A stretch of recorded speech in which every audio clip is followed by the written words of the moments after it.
This is a new voice for a new Scotland. Indylive.radio. Hi there, and welcome to Ken Bates' Conversations. At the beginning of this month, I spoke with English Scot Steve Sloan, and I began by asking him about his journey to Scotland. So, I mean, basically, I spent a lot of my life down in England, and then also a short period of time out of the country in Papua New Guinea, working for VSO. Started off in social work, and then did that for about 17 or 18 years, and then got to 40, midlife crisis, needed to do something completely different. Went and worked overseas, came back, spent some time working in Wales, a short period of time working in Wales, mainly always with charities, and mainly always working fairly close to communities. Working with people quite a lot of the time. Spent some time working with running my own company too, which was interesting, giving advice to charities.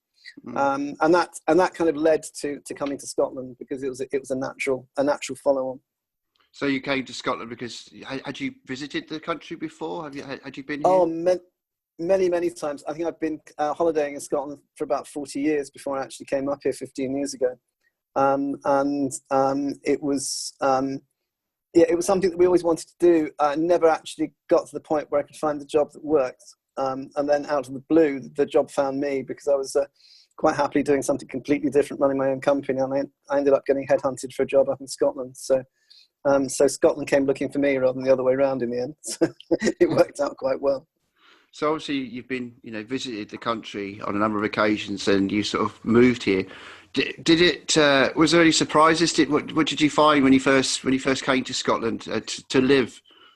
No, I mean, lots of people were kind of dubious that we'd be moving as an English family up to Scotland, and would we find that challenging and difficult? And we found none of the above. It was people were incredibly welcoming, and all of the myths about people moving from down south to up here were exploded in the space of about a week. People were very friendly, very welcoming, very helpful, and couldn't fall over themselves fast enough to make us feel welcome. So it was great. It was all what we expected, to be honest, because we've been up here so many times. We knew pretty much what to expect, and we knew the weather was going to be interesting, but that was fine. So it was all good. It was all good. Yes, it's in a running theme through other previous interviews that I've done, and that everyone has said just how welcoming people in Scotland have been and how friendly people are up here, and the stigma that being English living in Scotland is somehow people are going to dislike you because you're English, and there is very little issue with English people being in Scotland. No, not at all. I think that the message is if it's your home, then you're one of us, and that really works well. I'm also politically active. I do some work with the SNP, and people kind of look at that and think, well, that's the Scottish National Party. Are you mad?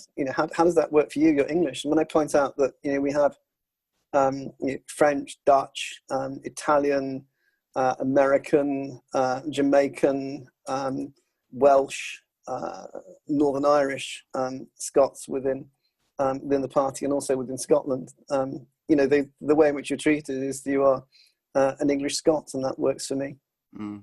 Were you a supporter of Scottish independence when you were living in England, and did suddenly coming to live here, did that change any attitudes, or were you always a supporter of Scottish independence and its right to self-determination? I think the right to self-determination rather than the right to independence, I suppose. And I'll explain that, I suppose, in a kind of roundabout way. Having worked in the periphery of England for some time, working in the northeast, working on the Welsh borders, I pretty quickly developed a belief that governance works best when it's closest to the people. And I saw the degree to which the northeast of England was completely misrepresented and underrepresented in terms of its capabilities in Westminster. I'd also had the opportunity to spend, because of the different jobs that I had an opportunity to spend some time talking with politicians in Westminster quite a lot. And I could just see the degree to which it was so Westminster-centric, it was so Southern Counties-centric. and I suppose what I came to Scotland with was a strong belief that the closer you are to the people, the better you govern. So it wasn't surprising to me that Scotland would be asking for independence when I came here. It was something that was clear. I think there was one thing that became really clear really quickly, was the degree to which government was mature in Scotland, in a way that it perhaps wasn't so mature down south. And that was that. If anything surprised me, it was the degree of maturity of government when I came here, which is about 2006. Yeah, I was going to say, just was sort of one of the questions, one of the themes I would say is, when you came here, you start seeing what happens at Holyrood, and the comparison to how government is run down in Westminster. Two very, very different systems. Even though there are disagreements, it is very, very different in Holyrood, and I think some people don't really appreciate just how, as you say, mature politics is in Scotland in comparison. Yeah, I mean, it's extraordinary. The degree to which people were working across parties, the degree to which people were listening to the perspective of people close to the ground, the connectivity, for instance, between say, for instance, councillors and MSPs. There's a lot of stuff that goes on which absolutely does not go on down south. The Westminster is Westminster, and the councils are the councils, and there's a big gap between them. The gap there's a gap, but it isn't as big. I mean, I'm not saying that Holyrood is perfect, it isn't, but the gap isn't anywhere near as big, and the degree to which people can have access to their politicians up here is quite remarkable in comparison with down south. I mean, I would regularly write to an MP in terms of the work that I was doing down south, and get absolutely no reply whatsoever. And up here, that's kind of inexcusable. So it's people just don't do that, regardless of the party, in point of fact. But it's quite interesting to see the degree to which people feel as if they have a democratic reason to respond to you. Yeah, I agree with you completely in that respect. Politicians here are a lot more approachable, though there are a few exceptions. Apparently, there are certain MSPs, I won't name names, obviously, that don't appear to hold surgeries and have absolutely very little to do with their constituents in any way, shape, or form, which is a little bit sad. Obviously, I think we can't, not talk today and not mention COVID-19 and the difference in the ways that the government has responded. Nicola Sturgeon has shown herself to be a real leader, and I think, do you feel that that's had a positive impact on people's opinion of her, and possibly for the Yes movement and potential future, the future independence referendum for Scotland? I think the easiest way for me to respond to that, Ken, is by giving an example. And the example was actually yesterday. There's an elderly lady. There's some woods close to where I live and where I take my dog for a walk. And I see this elderly lady most days, and she walks up and down, and we have a chat and a natter. She's in her 80s, I think. And we have a chat and a natter, and she is or was a staunch Labour supporter. And she knew that I had something to do with the SNP, and we'd have a kind of a fun banter about that. And she always referred to the SNP as the Tartan Tories, and that's how she saw it. That's what she'd grown up with. That's what she'd seen. That's what she'd been told to believe. And I bumped into her yesterday, and I was talking with her about COVID-19, and she said, "The wee lassie's done well." And it took me. I know well enough to know that she means Nicola Sturgeon when she says the wee lassie. But she said she's done well. She's done much better than I expected. She said, I can't believe the guy down south, and there's so many to try and believe down south. Who are you supposed to listen to? Who are you supposed to believe? But they said they've done a good job up here. And so I said, does that mean you're going to be voting SNP then? And she said, my husband would turn in his grave, but I think I might. So it was quite interesting to see that, and that was purely by the way in which she's been watching COVID-19 and what's been going on. She just felt as if she was listening to stuff at lunchtime and believing it, and not listening to and listening to stuff coming on at 5 o'clock and not believing it. And that was her very basic assessment of what was going on. She just felt as if the whole thing had been better handled. And also she said, she's made decisions where other people have not wanted to make decisions, and she's not wanted to be popular. She's just done what she had to do. And she said, it's a shame we didn't start a little bit sooner, but nobody did. No, it was a very strong. And so from my perspective, what she was saying was what I'd want to tell her, because that's exactly what I'd seen too.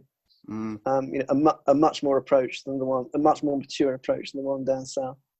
I've got friends who live down south, and it's been interesting when I've spoken to them. And before, when I ever mentioned, obviously, I bore them. Well, I don't bore them, but I'm always going on about Scottish politics, how things are different up here. And there'd always be the insults directed towards Nicola Sturgeon. Now, I don't know if you found the same. I assume you've still got friends and contacts in England. Have you found? I've found that attitudes towards Nicola Sturgeon from people in England have changed considerably during this crisis. And there are actually people in England who are listening to what Nicola says, and they're following her advice and not the advice they're getting from the UK government. It's interesting. I have family still down south. I also have friends in Wales who have been listening to their First Minister too. So it's and they're English folks living in Wales, and their response was, we get a lot more value out of your First Minister and our First Minister than we do from Westminster. So yeah, I think that's absolutely true. And interestingly, also Jason Leach. Jason Leach is significantly listened to by folks down south, because I think it's an interesting thing when you get people saying, well, I listened to a podcast of him talking on the Scottish football programme because he was putting it across so well. And apparently he was on that. I didn't realise he was, but apparently they'd listened to that, and they were the guys who normally talk about football were talking about COVID-19, and they're listening to him talking about that. But yeah, listening to Scottish sources of information because they believe them, as opposed to the ones that they're getting down south, is quite interesting. And I think that completely translates to believability in terms of Nicola Sturgeon as a believable leader. Definitely. As we talk today, of course, you've probably seen there's been this whole furore about the potential to close the border at Scotland. And we're seeing opposition politicians especially saying there is no border between England and Scotland, and it shouldn't happen, and it's some kind of constitutional crisis. Whereas Nicola Sturgeon is saying, well, this is a health crisis, and if it needs to be done, though she's saying it wouldn't be. What are your thoughts on the potential of closing the border for non-essential travel?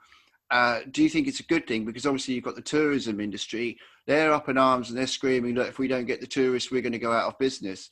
What are your thoughts about the whole border issue? First of all, I did listen to the Scottish Secretary's comments earlier on. And if I was in Westminster, the comment I'd make to him is, so what are you doing about closing the borders in Leicester then?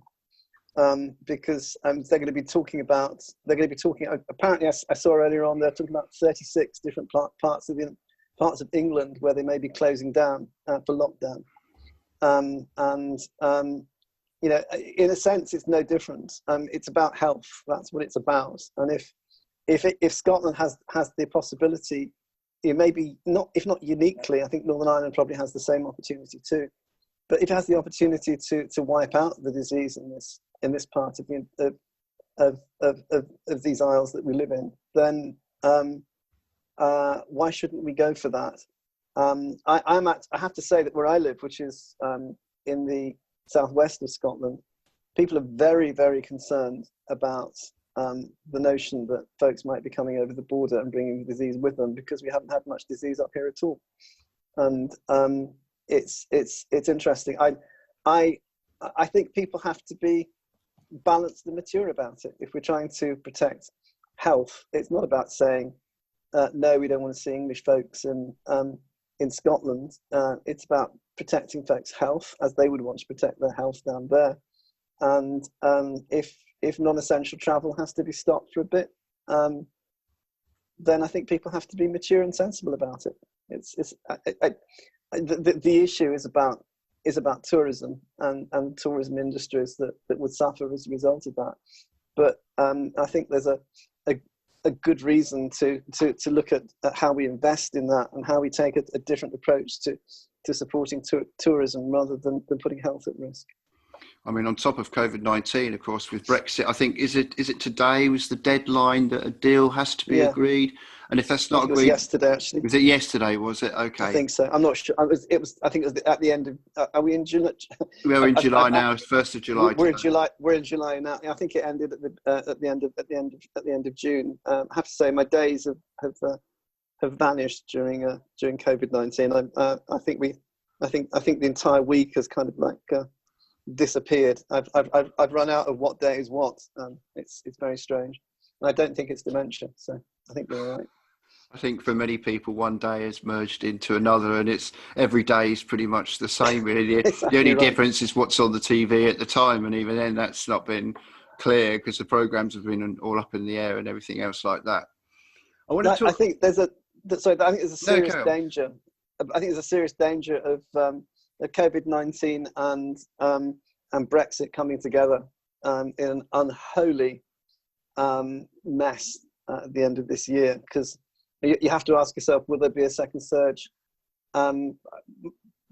My background is in animal health, not in human health. I was in my last job, but I spent a lot of time looking at vaccines. And the notion that we're going to have a vaccine done and dusted by the end of this year is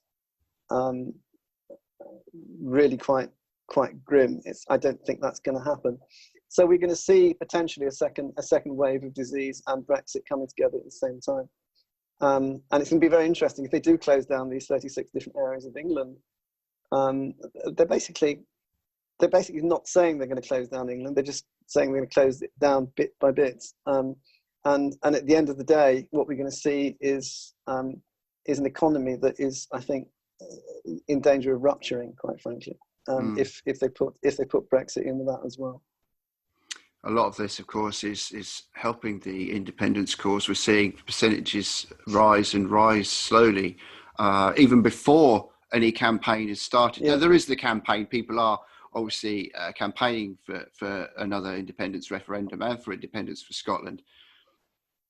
What are your thoughts on that? Because the UK government seem to be adamant that they're not going to grant a Section 30.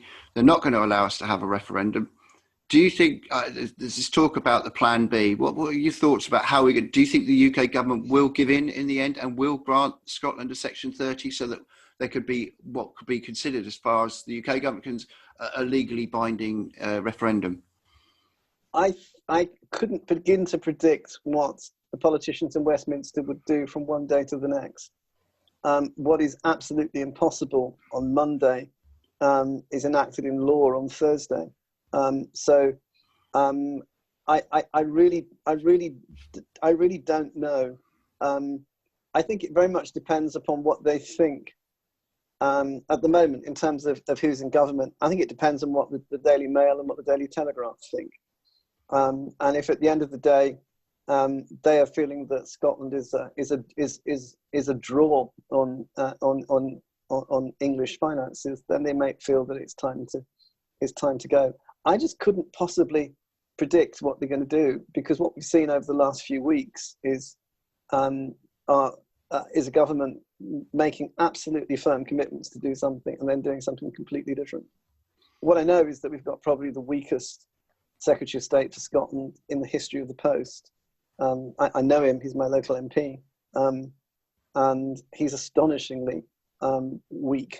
And you literally couldn't assume that he's saying something in Westminster which has actually been agreed by his paymasters, because a number of times we've seen completely different views being discussed. Mm-hmm.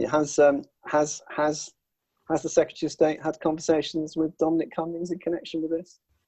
I don't know. Well, I have no idea. I think a lot of people probably think that Dominic Cummings is running this country and it's not Boris Johnson, and that he's just a puppet for Dominic Cummings. But the politics that we have at the moment are really quite scary in that respect, because the whole notion of people being, the whole notion of politics being something that actually represents the views of the people goes out the window when you end up with a situation which is all about privilege and all about behind the scenes work that's being undertaken in a very, very small minority.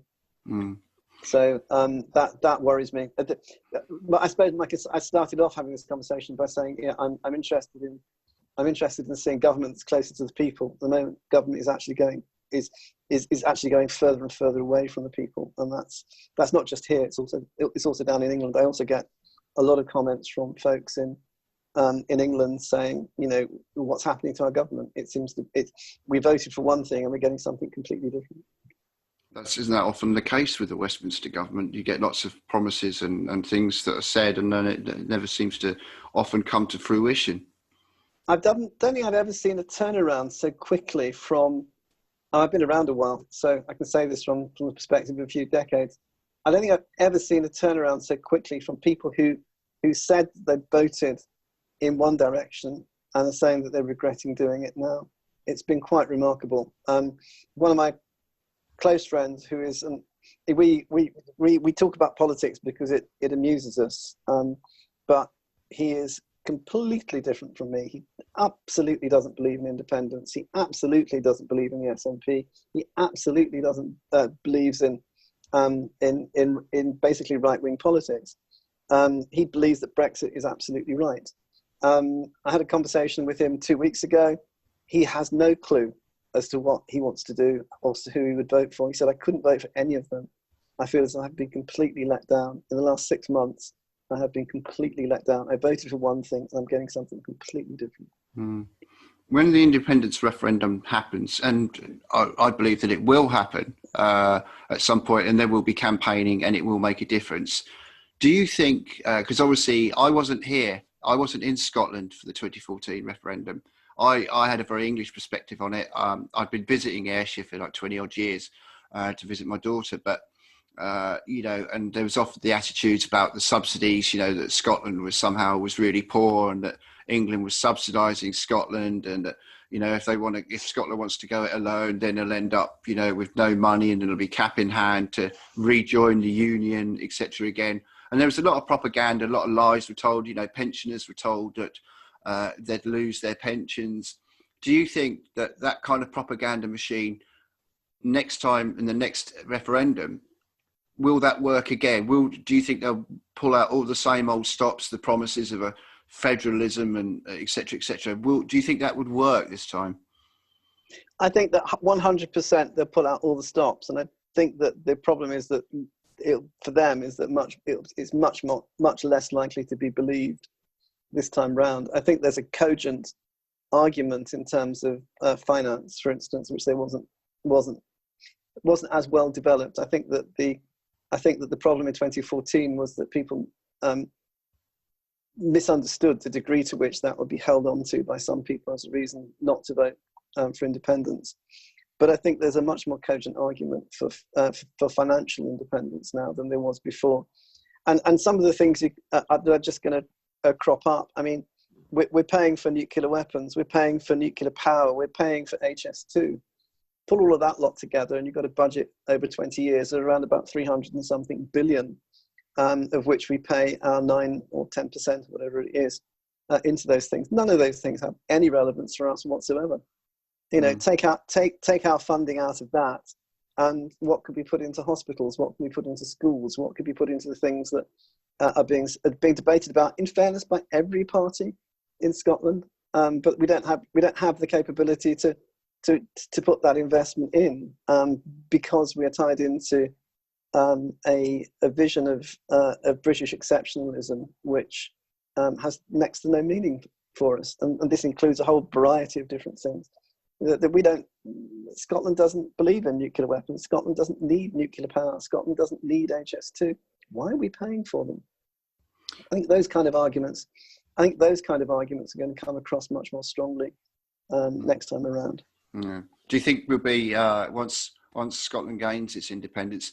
Do you think we'll get fast track to EU membership, or because that's another? I think that's going to be one of the arguments that we'll see against that will be used and brought out is, you won't be able to join the EU again, and et cetera, et cetera. Do you think there'd need to be another referendum, another EU referendum if we became independent? Because 62% of Scots, wanted to remain, and obviously we're being pulled out against our will. I think that's entirely down to the European Union as to what they feel they need to see in terms of people's commitment. Would there be any? I have connections with folks in Europe, and I used to do a lot of work with the European Union before I retired. Would there be any reluctance to see Scotland within the European Union? Expressed by them? No, none whatsoever. They would be very, very enthusiastic to see Scotland come into the European Union. One of the reasons for that is because we're one of the richest countries in Europe. So why wouldn't they? It's very much in their interests to have Scotland within Europe. Also, I think Scotland's values fit at the moment much better within a European context than they do within an English context. Our politics are progressive, our politics are social democrat, and we see the politics that are down south, and they're none of those things. We fit much more closely politically, I think, within a European value set than we do with an English one right now. Yeah, I do. When I moved to Scotland, obviously I'd visited, but I do find living in Scotland culturally is so different from living in England. I found it two very different countries personally, and I do feel that Scotland is more European than England. Oh, yeah, absolutely. And I think that we share an awful lot of our values with the Nordic countries, particularly. So Norway, Sweden, Denmark. A lot of the things that I hear when I'm going to SNP meetings are conversations that would live very, very well within the politics of those countries. So yeah, I think that there's every reason to believe that we would be accepted in because our value systems are so close. Mm.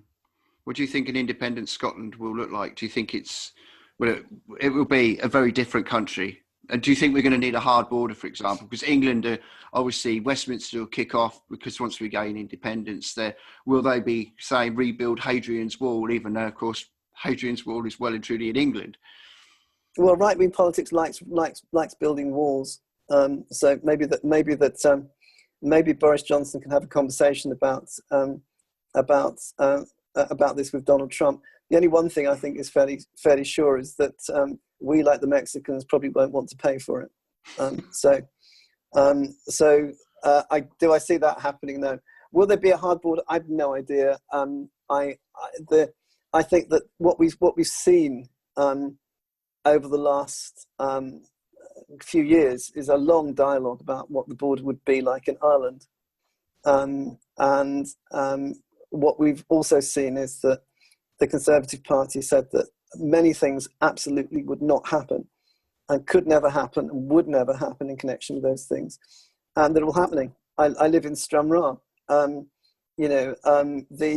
border is going to be drawn somewhere in the water outside this bit of the coast, which we were told 100% would never happen, and yet it is.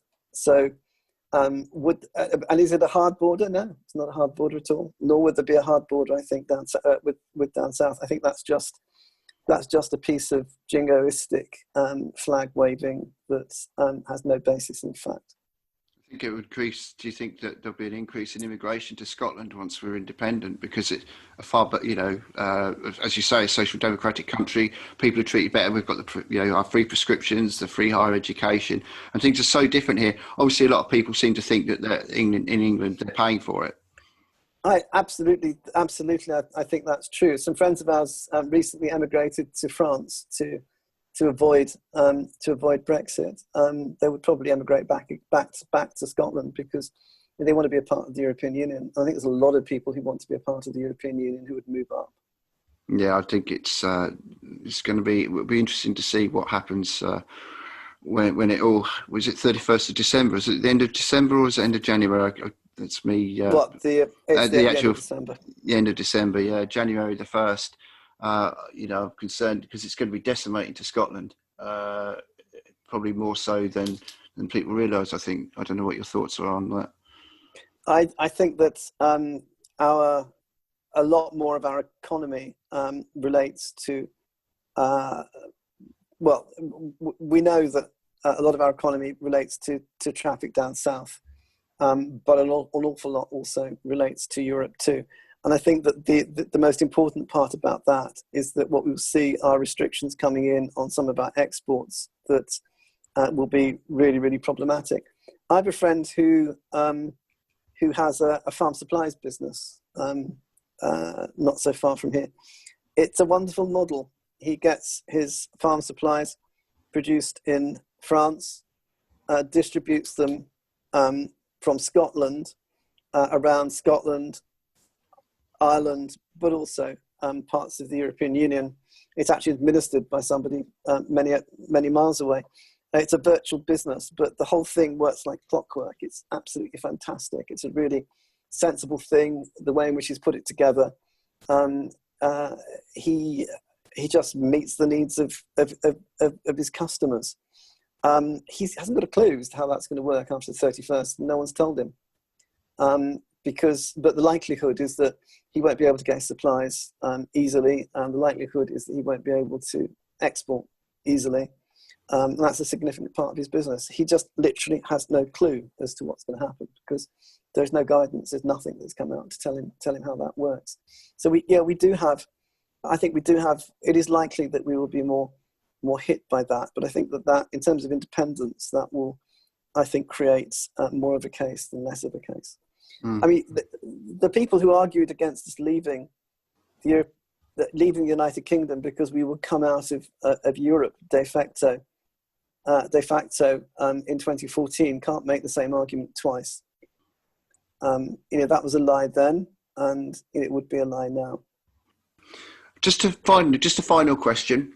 I know that there's going to be listeners down in England. What would you say to anybody in England who's thinking about moving to Scotland? I think that they should go with their hearts. They should try it out. They should come here and give it a go. I think that I haven't had yet to meet anybody who came up here within a family, particularly. And my own family are thinking about moving up from well, not thinking about it. They're planning to come up from down south to up here because they have the capability to bring their work with them. And they're doing that for all the right reasons. They're doing that because of the education of their daughter, because of what they want to bring her up within. They believe that there is less racism up here, that there is racism up here. But they believe that all of the things that they believe in are better represented up here than down there. And I think that people should run with their hearts, and their heads will follow. There are no negative reasons that I can think of that should dissuade people from coming up here. If you believe in family, if you believe in society, if you believe in community, then those are the kinds of things you will find better represented up here than you will down south. Steve Sloan there, talking to me at the beginning of the month. If you'd like more information about this programme, you can find all the details at our Facebook page. That's facebook.com/Ken Bates Conversations. This is a new voice for a new Scotland. Indylive.radio. That's all for this week. Until next time, stay safe